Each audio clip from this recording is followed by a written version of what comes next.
Հեցի հանդեպ վարչական վարույթը հանրային ծառայությունները կարգավորող հանձնաժողովը կամփոփի առաջիկա 20 օրում։ Հանձնաժողովի նախագահը վստահեցնում է, վերջին 4 ամսում էլ ցանցում արտառոց ոչինչ չեն տեսել։ Ինչով կավարտվի այս վարույթը, պարզ կլինի վարույթի ավարտից հետո։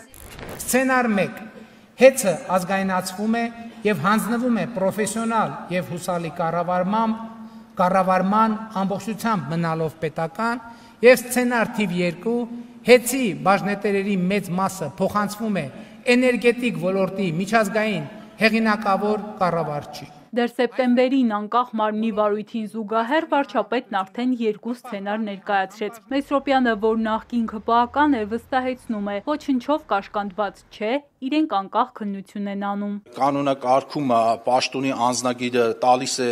այդպիսի շրջանակներ, որտեղ որ դու կարող ես գործել եւ որևէ, այդպես ասած, կաշկանդվածություն կամ ինչ-որ ճնշումների չենթարկվել։ Հեցը կազգայնացվի թե ոչ այս փուլում տարածքային կառավարման եւ ենթակառուցվածքների նախարարն ասում է, կասեն միայն վարույթի ավարտից հետո։ Այդ դեպքում ինչու էր վարչապետը շտապում սցենարների հարցում, հետաքրքրվում են լրագրողները։ Այն խնդիրները, որոնք արձանագրվել են, այդ խնդիրների հանգուցալուծումը պիտի լինի այդ սցենարներից մեկը եւ սրա մասին է եղել հեցի շուրջ ծավալվող ամբողջ իրադարձությունները։ Որոշել եք ինչ պետք է անեք։ Ոչ, մենք չենք որոշել, ես ասում եմ, մեր նախնական ուսումնասիրությունները առնվազն մեզ մտահոգում են եւ շատ ավելի են մտահոգում, քան նույնիսկ կարող ենք պատկերացնել նախնական փուլում։ Բավականին ուրեմն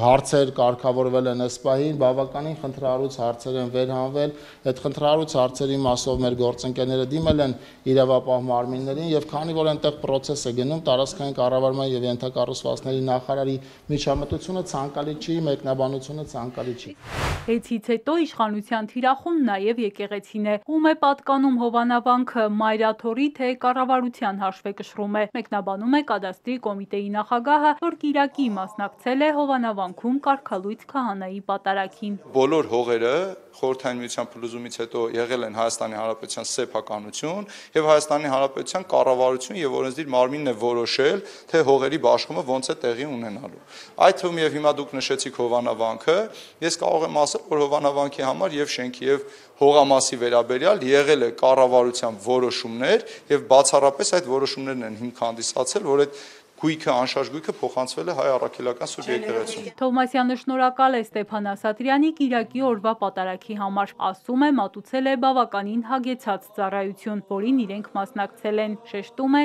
իր կամքով է Կիրակի հովանավանք հասել։ Էրմինե Ղարիբյան, Ալեքսանդր Կիրոյան, Էպիկենտրոն։